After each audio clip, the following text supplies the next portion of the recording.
മണ്ണാർക്കാട് നഗരസഭാ അധ്യക്ഷയായി മുസ്ലിം ലീഗിലെ കെ ശശിന് തിരഞ്ഞെടുക്കപ്പെട്ടു. ഉപാധ്യക്ഷനായി കോൺഗ്രസിലെ കെ ബാലകൃഷ്ണനും തിരഞ്ഞെടുക്കപ്പെട്ടു.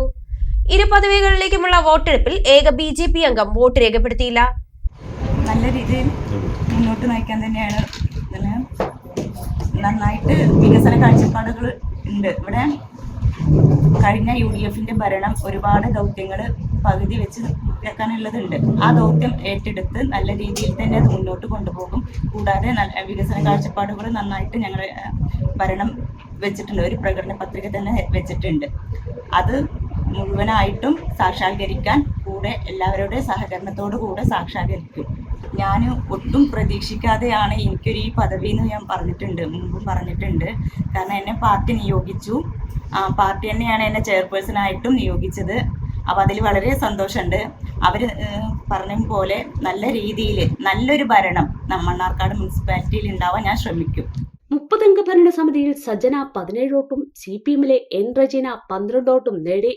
ഉപാധ്യക്ഷ സ്ഥാനത്തേക്ക് നടന്ന തെരഞ്ഞെടുപ്പിൽ കോൺഗ്രസിലെ കെ ബാലകൃഷ്ണൻ 17 വോട്ട് നേടി വിജയിച്ചു. CPM-ലെ CP പുഷ്പാനന്ദന് 12 വോട്ട് നേടി.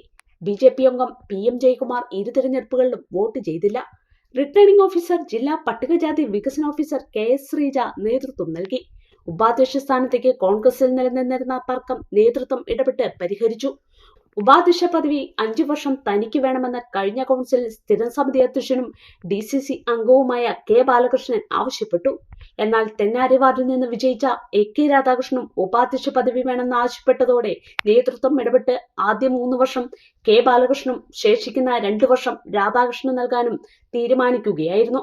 വൈസ് പ്രസിഡന്റ് പദവിയിൽ ധാരണയ്ക്കപ്പുറം പാർട്ടി ഏത് നിമിഷവും രാജിവെക്കാൻ പറഞ്ഞാലും താൻ രാജിവെക്കുമെന്ന് ഉപാധ്യക്ഷൻ കെ ബാലകൃഷ്ണൻ പറഞ്ഞു.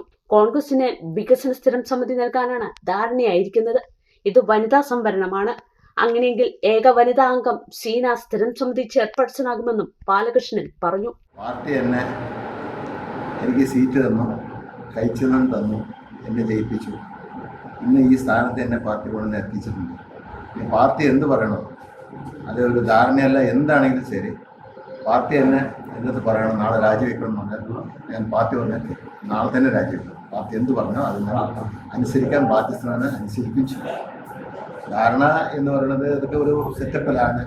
എന്താണെങ്കിലും ഞങ്ങൾ ഒറ്റക്കെട്ടാണ്, ഒന്നിച്ച് മുന്നോട്ട് പോകും. 3 വർഷം അത് ധാരണയൊക്കെ ഉണ്ടെങ്കിലും ഞങ്ങൾ അതന്നെ ഞങ്ങൾ ധാരണ എന്ന് പറയുമ്പോൾ നമ്മൾ വെച്ചിട്ടുണ്ട്. എന്നാലും പാർട്ടി പറയുന്നത് നമ്മൾ കേൾക്കും. അപ്പോൾ നമുക്കത് നാളെ ധാരണയോ അല്ലാത്തതോ ആണെങ്കിലും പാർട്ടി ഒന്ന് പാർട്ടി പറയാണ് ധാരണ പ്രകാരം അല്ല മുന്നിൽ വരണം എന്ന് പറഞ്ഞാൽ ഞാൻ കേൾക്കും. ചെയർമാൻ തെരഞ്ഞെടുപ്പിന് ശേഷം UDF പ്രവർത്തകർ പ്രകടനം നടത്തി.